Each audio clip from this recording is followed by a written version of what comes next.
Good morning विद्यार्थी मित्रहो. मागील 2 तासामध्ये आपण घरगुती उत्पन्नाचे अध्ययन,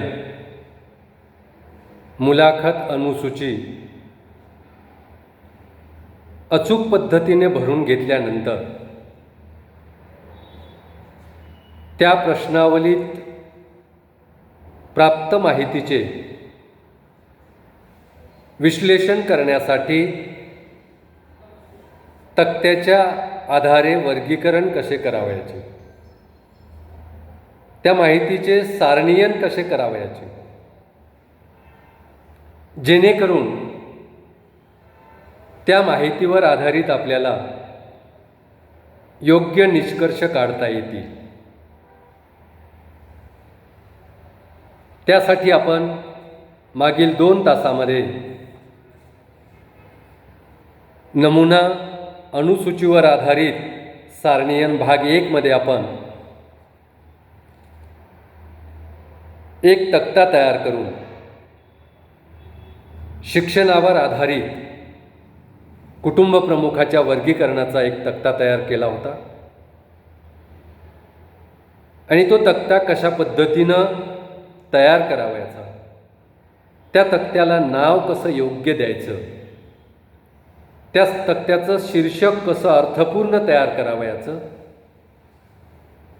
हे आपण पाहिलं.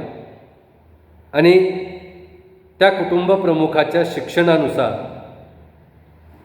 त्यांना 3 गटामध्ये आपण विभाजित केलं होतं.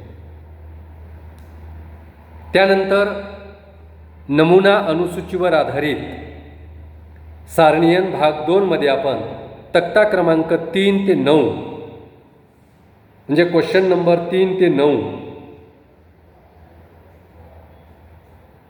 या प्रश्नांवर आधारित तक्त्याची मांडणी कशी करावयाची, तक्ते कसे निर्माण करावयाचे हे पाहिलं. त्यामध्ये आपण नमुना कुटुंब प्रमुखाचे वयानुसार वर्गीकरण हा एक तक्ता तयार केला होता.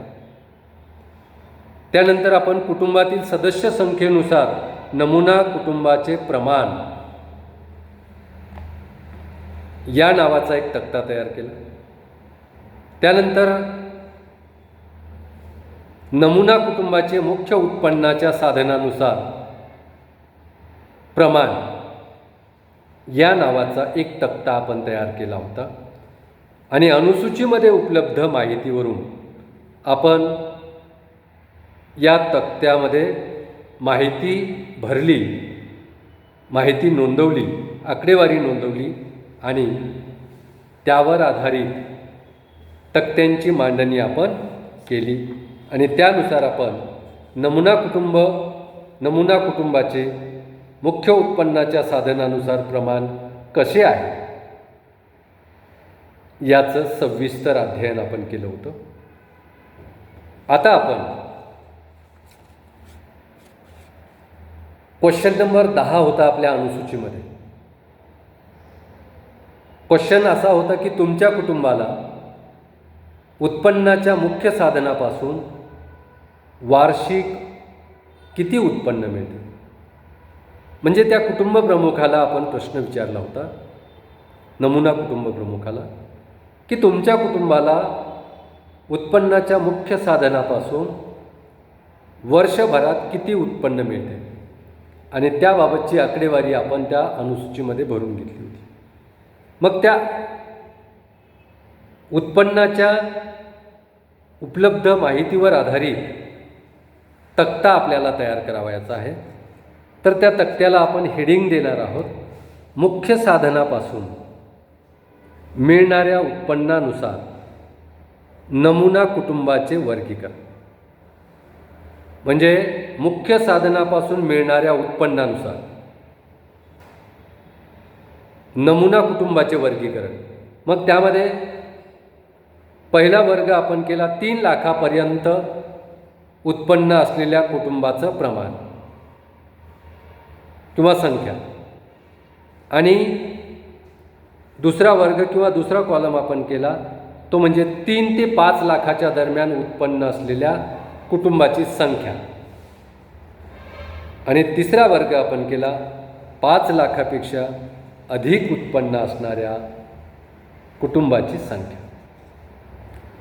अशा पद्धतीनं आपण 3 लाखापर्यंत उत्पन्न असलेल्या कुटुंबांना एका वर्गामध्ये टाकलं. 3 ते 5 लाखाच्या दरम्यान उत्पन्न असलेल्या कुटुंबाला एका वर्गामध्ये टाकलं आणि 5 लाखापेक्षा अधिक उत्पन्न असलेल्या कुटुंबाला आपण या तिसऱ्या भागामध्ये टाकलं. अशा पद्धतीनं मुख्य साधनापासून मिळणाऱ्या उत्पन्नानुसार नमुना कुटुंबाचं वर्गीकरण आपण या 3 गटामध्ये केलेलं आहे, 3 वर्गामध्ये केलेलं आहे.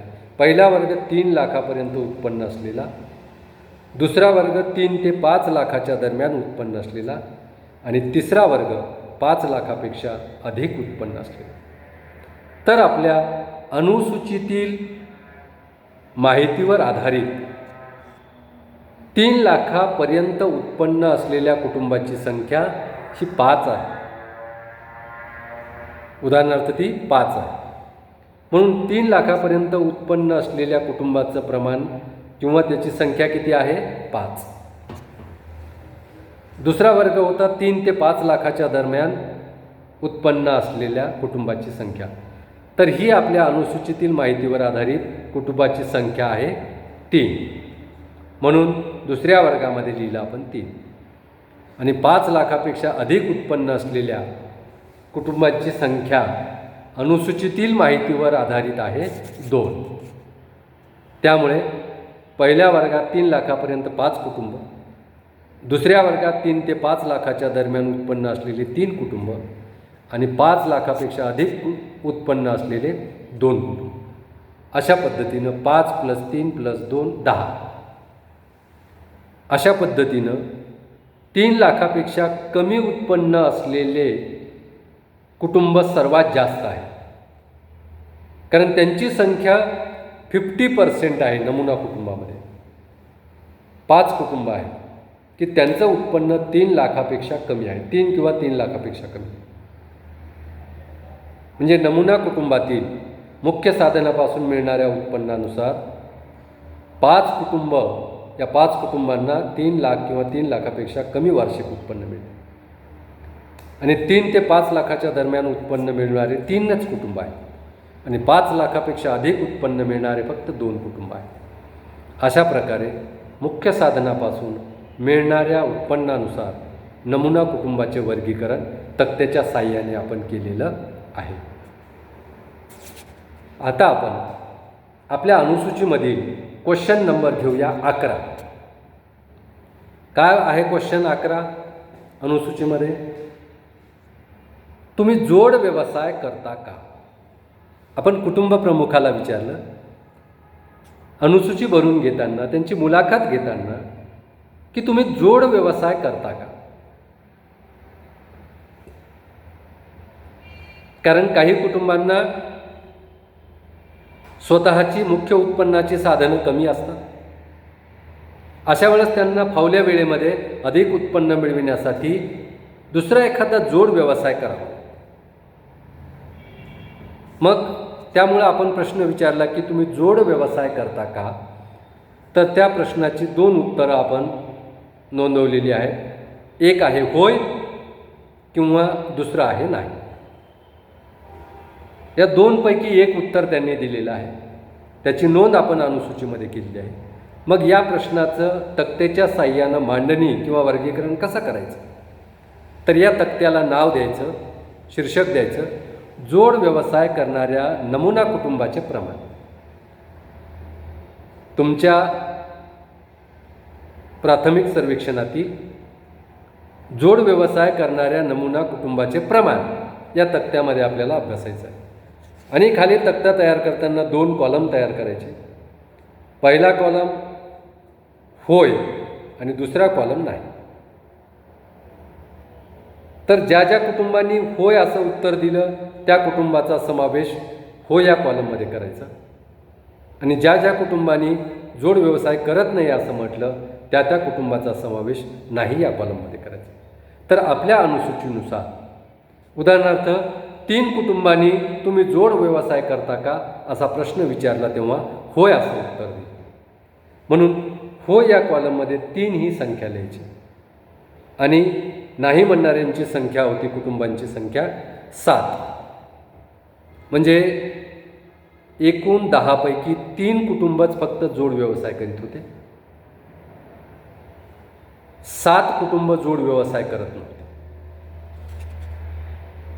आता 10 पैकी 3 म्हणजे 30% कुटुंब हे जोड व्यवसाय करणारे होते. याचाच अर्थ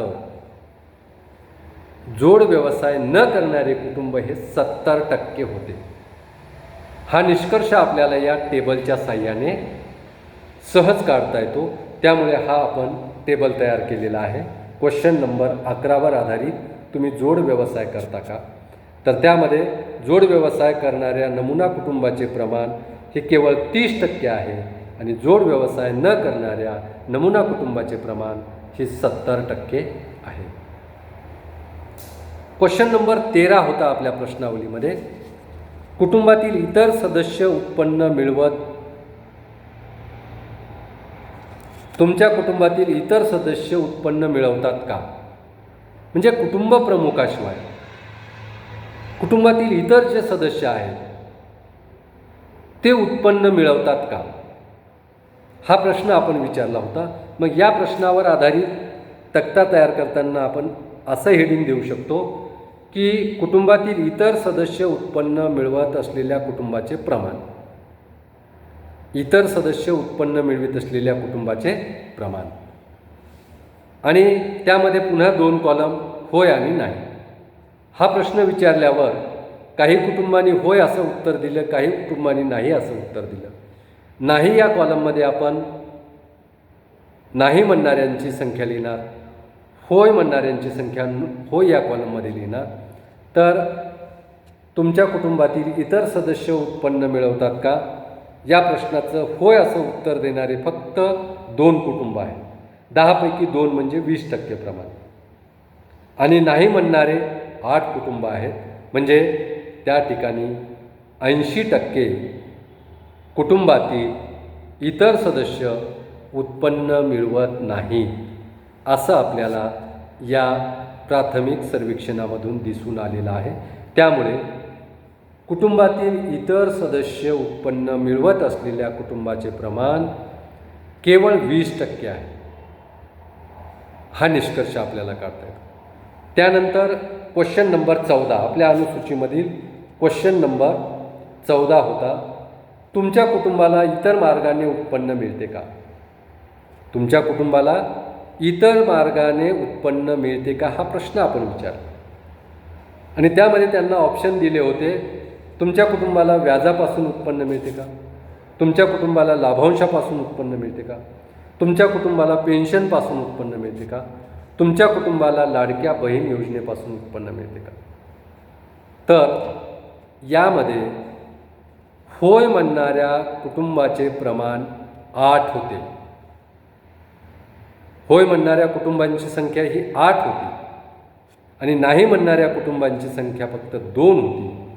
म्हणजेच इतर मार्गाने उत्पन्न मिळविणाऱ्या कुटुंबाचे प्रमाण 80% एवढे आहे की ज्यांना व्याज, लाभांश, पेन्शन किंवा लाडकी बहीण योजना अशा इतर मार्गाने उत्पन्न मिळत आहे 80% कुटुंबांना. आणि व्याज, लाभांश, पेन्शन किंवा लाडकी बहीण योजना अशा इतर मार्गाने उत्पन्न न मिळणाऱ्या कुटुंबांची संख्या 2 होती. त्यांचं प्रमाण आहे 20%. म्हणजे तुमच्या कुटुंबाला इतर मार्गाने उत्पन्न मिळते काय, तर इतर मार्गाने उत्पन्न मिळणाऱ्या कुटुंबाचे प्रमाण 80% आहे आणि इतर मार्गाने न उत्पन्न मिळणाऱ्या कुटुंबाचे प्रमाण हे 20% एवढे आहे. अशा पद्धतीनं विद्यार्थी मित्र हो, आपण आपल्या घरगुती उत्पन्नाचे अध्ययन मुलाखत अनुसूचीमधील जे प्रश्न विचारलेले आहेत आणि त्या प्रश्नाच्या आधारावर आपण उपलब्ध माहितीचं वर्गीकरण तक्त्याच्या साहाय्यानं करण्याचा प्रयत्न केला आहे. यामधून तुम्हाला निश्चितच तक्त्याचं हेडिंग कसं द्यावं, तक्त्यामध्ये कॉलम किती तयार करावेत, कसे तयार करावेत आणि उपलब्ध डाटाची मांडणी कशी करावी, त्याचं वर्गीकरण कसं करावं आणि त्यापासून निष्कर्ष कसे काढावेत याबद्दल सविस्तर माहिती प्राप्त झालेली आहे. तर या ठिकाणी विद्यार्थी मित्र हो थांबूया. धन्यवाद.